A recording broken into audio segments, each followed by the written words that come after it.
At Starbound, we tell stories the human way, not with artificial voices or AI slop. In the end, what's HFY without humanity? Subscribe to keep it this way. My name's General G. Let's begin. The last thing the Vasad people expected to find while investigating the wreckage in the southern plains was a living human. The planet had only just managed to repel an invasion force, and as they combed through the debris of the one hostile ship they had successfully destroyed, they could hardly believe their eyes when they discovered a wounded human imprisoned in one of the enemy's cells. Now Salir and his team faced a difficult choice, deciding what to do with this human who had apparently also fallen victim to their foes. The cell walls lay partially destroyed among the wreckage, twisted metal beams jutting out like broken bones from what had once been a secure containment unit. Fragments of the transparent barrier material were scattered across the debris. Some were dead, some were still functional. Salir stood before the unconscious human who remained bound to the ship's structural framework by energy restraints that still flickered weakly despite the destruction around them. The alien's chest rose and fell in shallow breaths, blood seeping through torn fabric that might have once been a uniform. "We should take him to the matriarch," Salir said, conveying his conviction despite the uncertainty churning in his stomach. "Perhaps she can cure him." Vahin stepped forward from behind a twisted bulkhead, his movements causing his living armor to ripple. "Save him? But we don't even know if the matriarch can cure a human. Can't you see how different he is from us?" Salir was indeed well aware of the differences. The human before him possessed a form that seemed almost fragile compared to their own. Despite sharing the basic bipedal structure, where the Vasad bodies bore skin so vibrantly green they could vanish among the forest leaves, this creature's flesh held pale, pinkish tones that seemed too vulnerable to survive nature. Most striking was the difference atop their heads. Where humans sprouted lifeless keratin strands they called hair, the Vasad possessed living brown tentacles that behaved like roots, moving with gentle life as they connected their species to their planet at a level so profound that creatures like humans could barely imagine such communion. The tentacles atop Salir's own head shifted constantly, sensing the distress emanating from the wounded being despite their biological incompatibility and their foreign nature. Salir turned to look behind him, meeting the deep blue eyes of his team members. Doubt swam in those depths like shadows beneath still water, and he could see them wrestling with the matter of attempting to save the human. Their living armor told the story their faces tried to hide. Gaps had appeared in the protective covering, spaces between the hundreds of copper-colored, insect-like creatures they called Brazek. These loyal symbionts who had helped their species survive and win this battle were responding to their host's emotional turmoil. The thought of abandoning a living being in need was clearly bothering the soldiers, creating a dissonance that affected the cohesion of their biological defenses. "Look at your armor," Salir said, gesturing to the visible gaps where Brazek had pulled apart from each other. "Even the Brazek know that abandoning a living creature in need is wrong. The fact that you're even considering it is affecting their cohesion." He looked deeply into each of their eyes in turn, his root tentacles straightening. "We should save the human. This is the way of nature. One doesn't abandon a human in need, even during times of hardship, especially during times of hardship." Salir had no idea that the way of nature meant vastly different things on their planet than it did on Earth. He possessed only the vaguest understanding that the driving force for evolution on most planets throughout the galaxy was competition rather than cooperation. That survival of the fittest usually meant the strongest or most cunning survived, while the weak perished. Their world was perhaps the only planet in known space that truly deserved the title of a garden world, where symbiosis and mutual aid weren't just advantageous strategies, but the fundamental law of existence itself. The rest of the team, equally unaware of this cosmic difference, took his words to heart. Salir watched as the doubt in their eyes transformed, crystallizing into determination in impressive coordination. Their shoulders straightened, their root tentacles aligned in unconscious harmony, and purpose replaced uncertainty in their bearing. "You're right," Vahin said, his voice now steady and sure. Thank you for reminding me of the way of life. Saving the human is the only right thing to do. It's what the planet would want, what the matriarch would expect of us."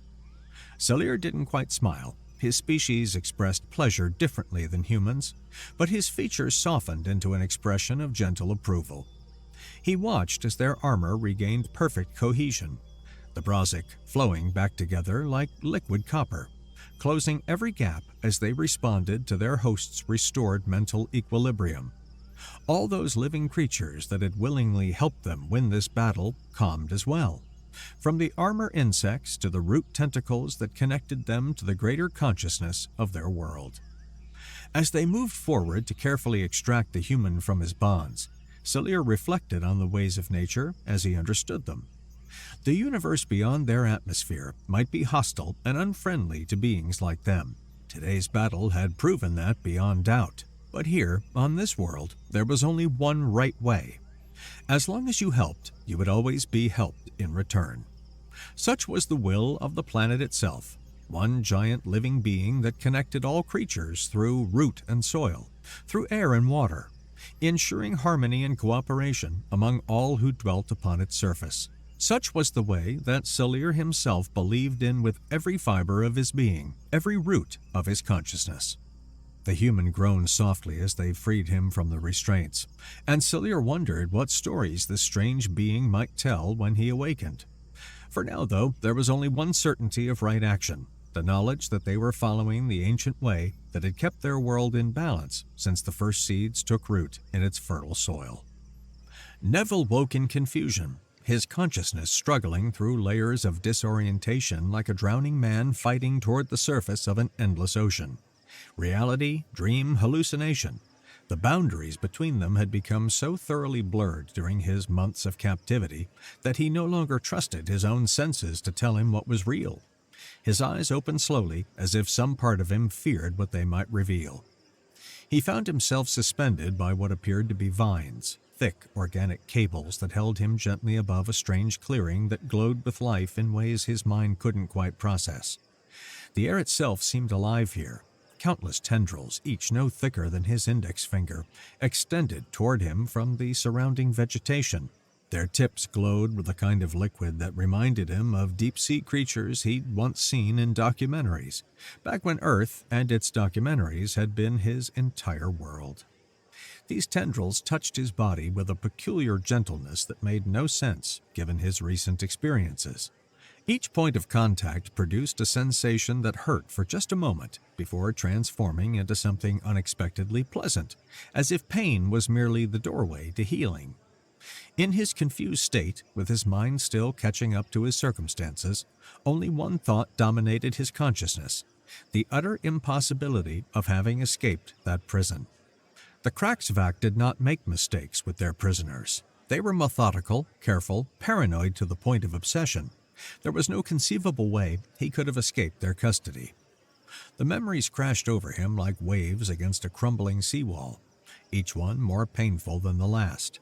His capture during the initial construction phase of the Orion colony played out in vivid detail. He'd been working on the Foundation stabilizers when the attack came. He barely had time to activate his emergency beacon before the paralysis field hit him.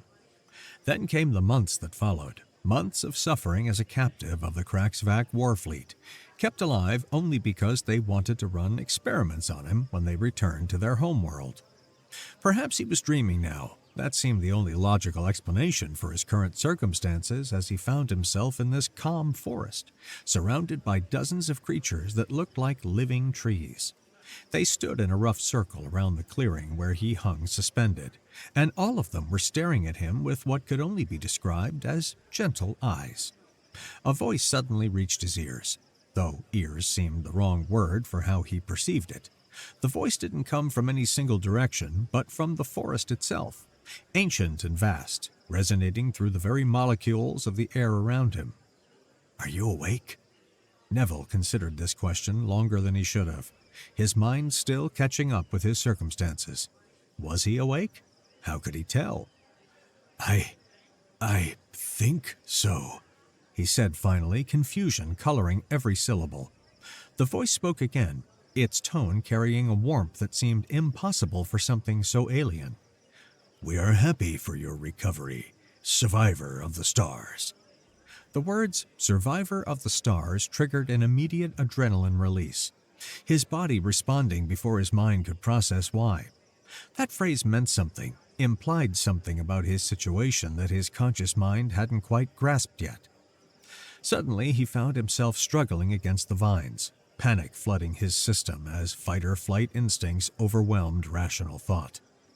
The tentacles responded to his struggles, not with the crushing force he expected, but with gentle restraint, preventing him from injuring himself in his desperate attempts to break free.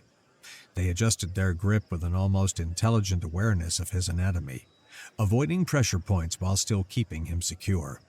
"You are hurting yourself with your distress," the voice said, its soothing tone somehow penetrating his panic, like sunlight through storm clouds.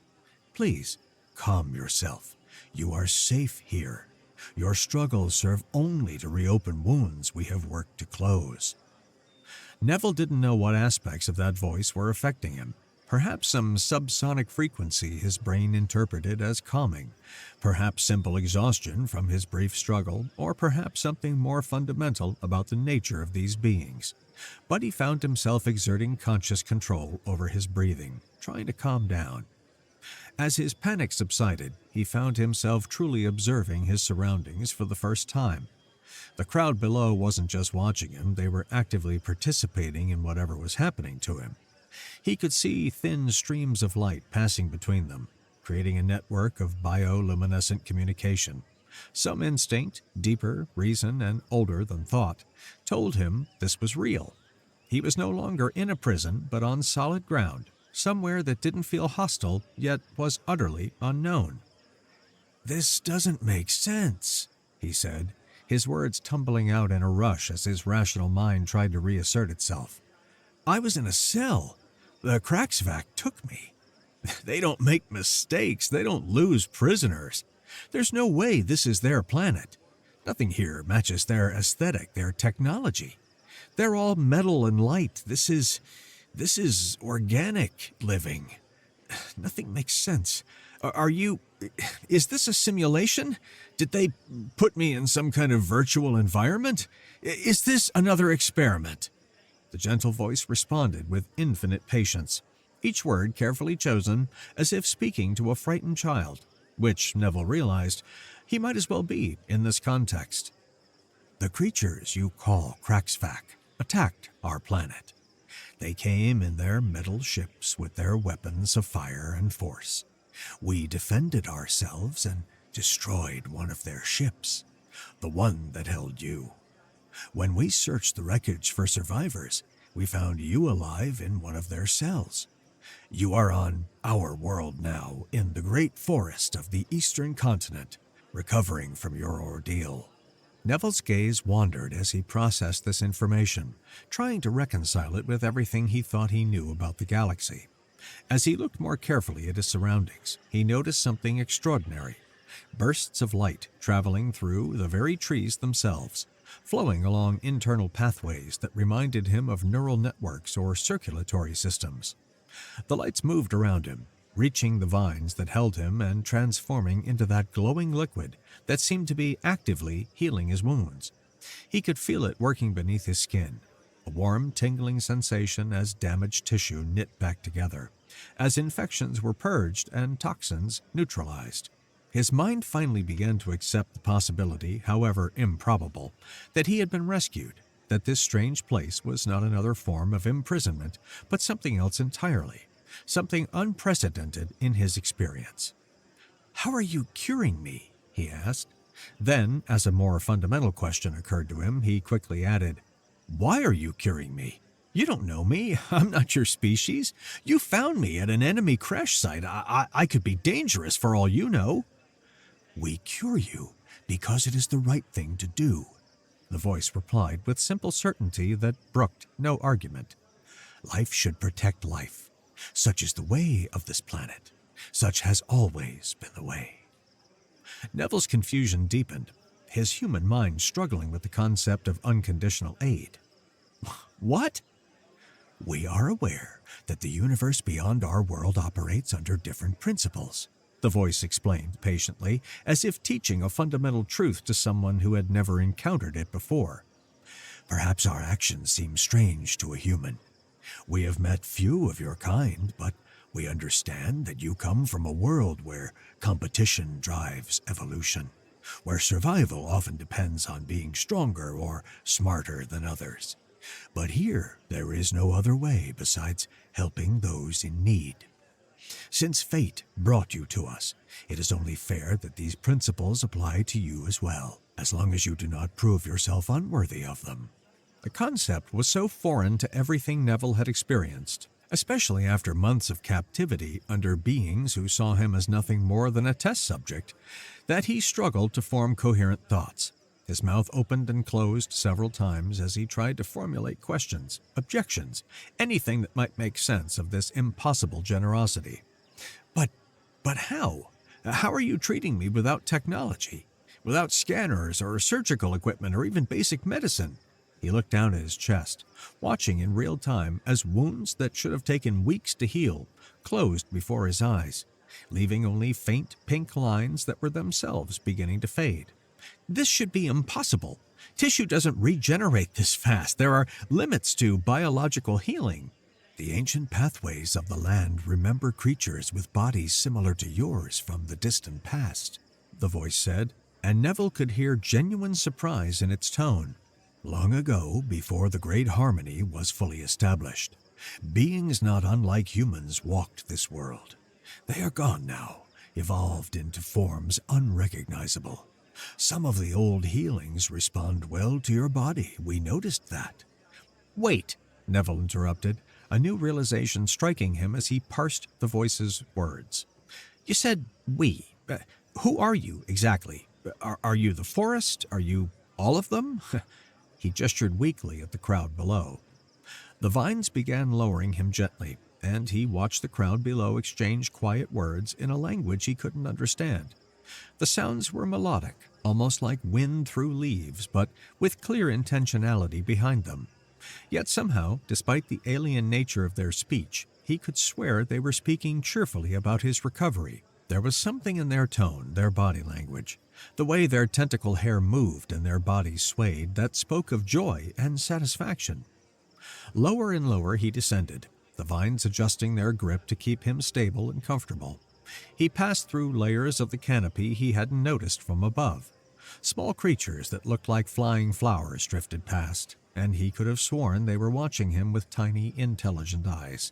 Finally, he found himself at ground level, standing before what could only be described as an ancient altar. It was not built, but grown, its structure formed from twisted vines and roots that had been coaxed into shape over what must have been centuries. The altar was dominated by more of those glowing vines, all of them leading to or from a very strange figure at its center. Neville studied the figure with his eyes, his panic increasing the more he examined it. The figure vaguely resembled the bipedal tree creatures surrounding him. The same green skin, the same general shape, but it emanated an ancient aura that made the others seem like children by comparison. What disturbed him most was that it appeared to be missing both legs and arms. Where limbs should have been, there were only smooth transitions to the vines that held it upright, as if it had grown into or out of the altar itself. The figure was suspended by the same kinds of vines that had been holding him, but these seemed more permanent, more integrated, as if they were part of the being rather than simply supporting it. Is this you?" he asked hesitantly. Then, before he could stop himself, the words tumbled out. "How are you alive?" He regretted the question instantly, realizing how rude it must sound. What sounded like gentle laughter reached his mind, warm and without any trace of mockery or offense. "I am the matriarch," the figure said, and now he could tell the voice was definitely coming from it, though its mouth didn't move in any way he could recognize. "Of Assad, just like the children around you. It simply happens that my time for walking has passed, and now I serve as a hand of the great purpose and the great harmony. My roots have gone deep, and through them I touch the heart of the world itself." The words made little sense to Neville's human understanding, but the gentleness in her tone was undeniable. It stood in such stark contrast to everything he'd experienced with the Kraxvac that he found himself struggling to process it. Where they had been cold and clinical, she was warm and welcoming. Where they had seen him as a thing to be studied, she seemed to see him as a being worthy of respect and care. Will I be allowed to contact humanity?" he asked, voicing his most pressing concern. "What will you do with me? Am I a prisoner here?" "We will do nothing with you," the matriarch replied with that same infinite patience. "You are free to use our connection with the Galactic Council to reach your species. We maintain a communication node for trade negotiations, though we rarely use it. You need not stay here any longer than necessary for your health to recover. Once you are well, you may leave whenever you wish. Go wherever you choose. We make no claim on you, survivor of the stars." The level of trust they were showing him, a complete stranger from an alien species who had literally fallen from their sky in an enemy ship, left Neville speechless. How could such beings exist? How could anyone be so inherently good after everything the universe had shown him about the nature of survival? The Kraxvac had taught him that the galaxy was a place of fear and suspicion, where unknown meant dangerous and different meant threat. Yet here were the Vasad, offering him healing and freedom without asking for anything in return. These questions lingered in his mind as the tendrils continued their work. After long minutes of silence filled with more questions than he could possibly articulate, he noticed he was being lowered completely to the ground. His feet touched the soft, moss-covered earth, and he braced himself for pain that never came. His legs, which had been broken in multiple places during his capture and had healed poorly in captivity, supported his weight without complaint.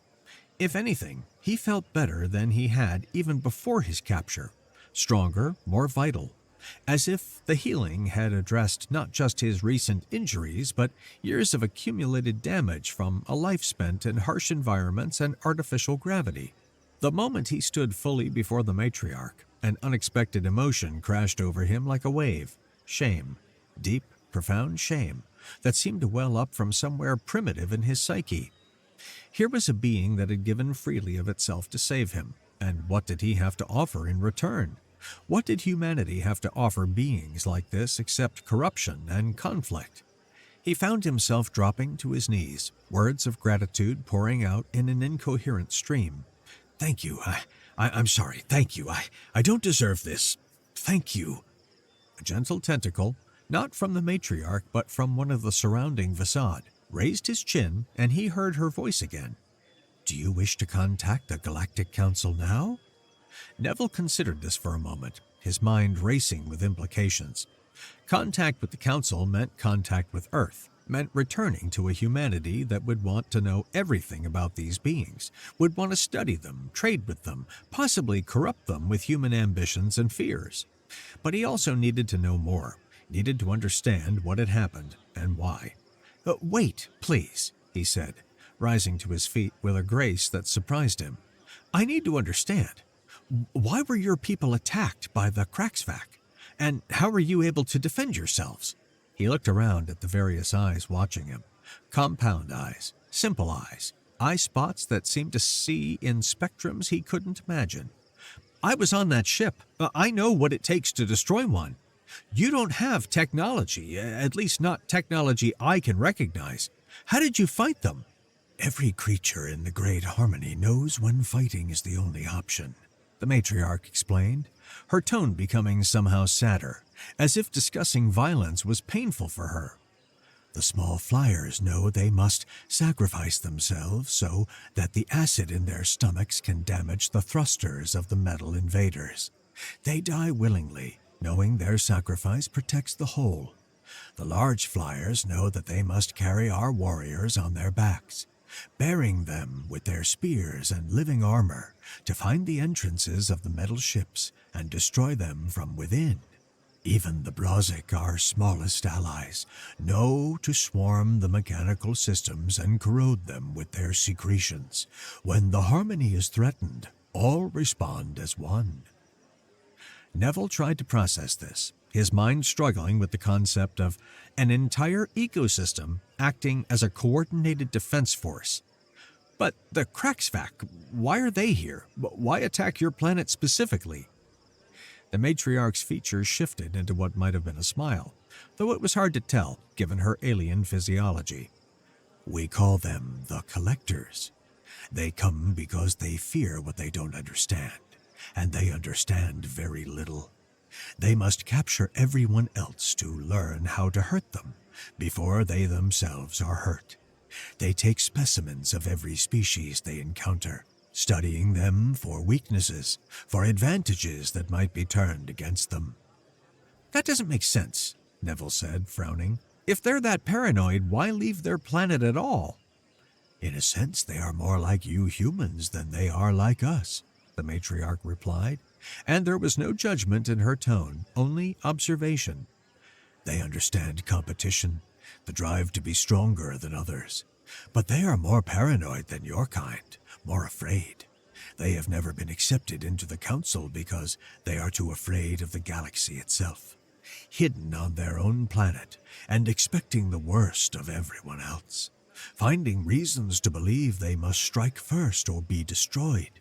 Your species, at least, balances fear with curiosity.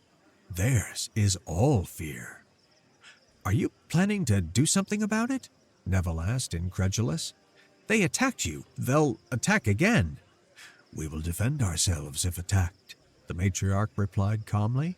But we will not leave our planet in those hideous metal flyers for any reason. We will not become what we fight against. Neville felt frustration building in his chest, the human need for action, for retaliation, for prevention clashing with their pacifist philosophy. That's bad strategy. The Kraxvac will just keep coming if you do nothing. You'll be at risk of orbital bombardment. They could destroy your entire world from space. What will you do if that happens? All life comes to an end, the matriarch said with serene acceptance that seemed to come from somewhere deeper than philosophy. There is no point in abandoning your way simply to prevent it. If we became conquerors to avoid being conquered, we would have lost everything that makes us who we are. Better to die as Vasad than live as something else. That's stupid, Neville burst out, immediately regretting his tone but unable to stop himself. I'm grateful for what you've done, incredibly grateful, but that mentality is asking for extinction. You have to protect yourselves. You have to be willing to take the fight to your enemies sometimes. And what will humanity do? The matriarch asked gently, turning the question around with the skill of someone who had engaged in many such debates. When they discover you are alive and learn what happened to you. Neville thought for a moment, his anger cooling as he considered the question. What would Earth do? He knew his species well enough to guess.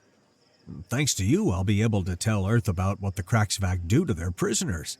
They'll learn what the Kraxvac truly are, what they're doing to species like yours. And Earth? Earth won't stand for it. We may be competitive, but we have concepts of justice, of protecting those who can't protect themselves. I can't agree with the Kraxvac going around collecting or whatever they do with species they fear. It's wrong, and humanity will see it as wrong. The matriarch's expression shifted again into that alien smile. Then perhaps the universe has its own harmony, different from ours, but serving a similar purpose. Do you wish to contact the council now?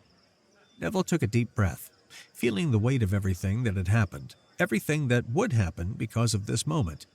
He thought about the implications, Earth learning about the Vasad, about their philosophy, about their vulnerability. He thought about the Kraxvac and their paranoid aggression. He thought about his own place in this cosmic drama, a single human whose rescue might change the fate of multiple worlds. Yes, he said finally. Yes, I need to contact them. 2 days had passed since his rescue, and Neville found himself in an entirely different world. Not physically, but psychologically. The private meeting room of the flagship Avenger was everything the Vasad forest had not been. Angular, artificial, imposing. The walls were that particular shade of military gray that seemed designed to drain hope from those who looked at it too long. The only break in the monotony was the viewport that dominated one wall, beyond which the facade homeworld turned in its ancient rotation. Admiral Alaric Lamont stood at that viewport, his hands clasped behind his back in a pose that Neville recognized from every military drama he'd ever seen.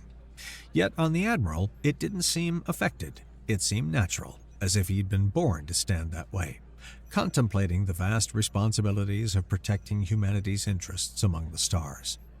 The security detail that had brought Neville to this meeting had been professional, their powered armor making them look more like war machines than humans. They deposited him in the room with a crisp salute to the Admiral before departing. The silence stretched between them for a moment. "I've read your report," Admiral Lamont said, finally, not turning from the viewport. His voice was exactly what Neville had expected. Controlled, authoritative, giving nothing away. "We were stunned when the Council informed us that the Kraxvac incident at the colonies had a survivor. Even more stunned to learn that this survivor had been saved by the most peaceful species in the galaxy. A species that's apparently having their own Kraxvac problem, though they've never requested help from the Council."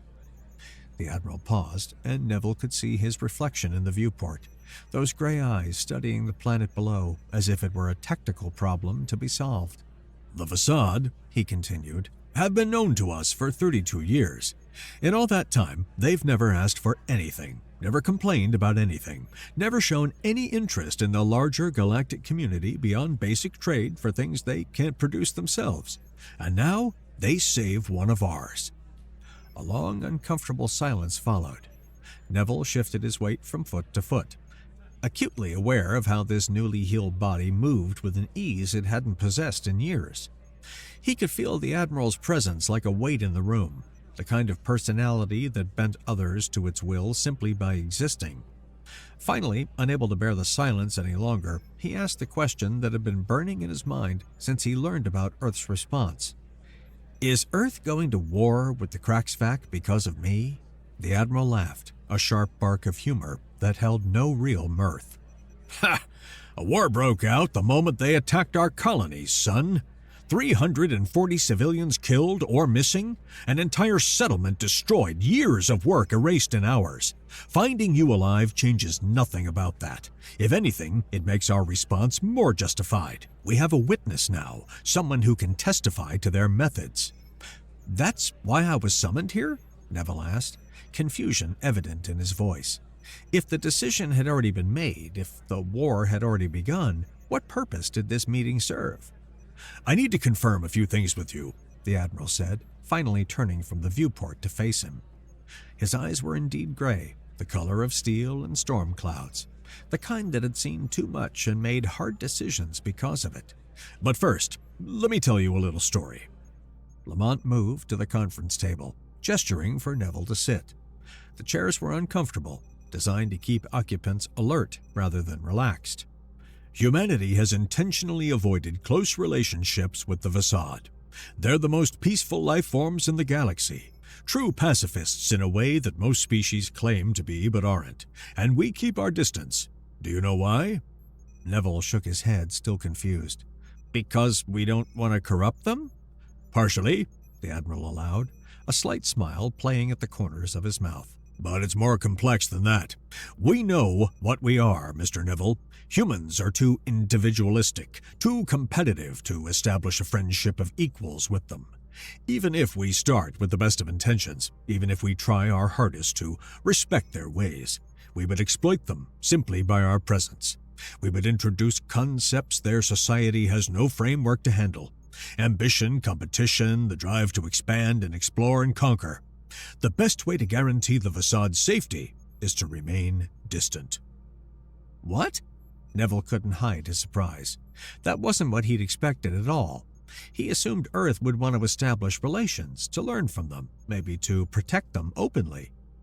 "Think about it," Lamont continued, leaning back in his chair. "What happens when a human corporation learns about their healing techniques? How long before someone tries to monetize it? What happens when our philosophers start debating their worldview, picking it apart? finding flaws. What happens when our military strategists point out the weaknesses in their defense? We would destroy them with our help, as surely as the Kraxvac would destroy them with their weapons. The Admiral stood again, returning to the viewport. The need to remain distant doesn't make friendship impossible, though. From now on, a cloaked Armada will protect their world. 12 ships on rotating duty, with more in reserve. They'll never know we're there unless the Kraxvac return. Relief flooded through Neville, and he found himself grinning despite the somber atmosphere. I could never repay the facade for saving my life, not in 1,000 years. I'm glad Earth is doing something to help protect them. It's not entirely altruistic, the Admiral admitted. A species that can coordinate an entire ecosystem to destroy a Kraxvac warship is worth preserving, even if we can never directly interact with them. They represent something unique in the galaxy. True cooperation without coercion. That's valuable, even if only as proof that it's possible. After a moment of contemplation, Neville asked, "What about the Kraxvac? What's our response to them?" Admiral Lamont laughed again, quieter this time, more genuine, but also somehow more dangerous. The next time they decide to attack the facade, our fleet will follow their spatial tear signature and track them back to their homeworld. We've already reverse-engineered their drive technology from the wreckage at the colonies. Sloppy of them to leave so much behind, but paranoia makes people stupid sometimes. He turned to face Neville directly. There was something in his expression that made the younger man want to step back. What happens next depends entirely on them. If they want to negotiate, we negotiate. We're not unreasonable. We understand fear. We understand the drive for security. If they need a show of force before they're willing to negotiate, that's how it will be. One demonstration of our capabilities, something impressive but not devastating. Just enough to make them understand the disparity in our positions. The Admiral moved back to the table, placing his hands flat on its surface and leaning forward slightly. But if they want to keep invading the most peaceful species in the galaxy without consequences, if they think they can continue their collecting without anyone stopping them, they'll learn something important about humanity. He straightened, his posture returning to that military perfection. Earth reached the galactic stage without attacking others out of fear and paranoia. Not because we're better than them, not because we're more moral or more evolved. We didn't attack first because we were pretty damn sure there was nothing out there that our current weapons couldn't deal with. We didn't need to strike first because we weren't afraid. And that, Mr. Neville, is a very different kind of strength than what the Kraxvac understand. The words hung in the air like a promise and a threat rolled into one, and Neville understood with crystal clarity what Earth's response would truly mean. The facade would be protected, whether they knew it or not, preserved like a rare flower in a garden of thorns, and the Kraxvac would learn that some species didn't need to strike first out of fear because they had nothing to fear at all.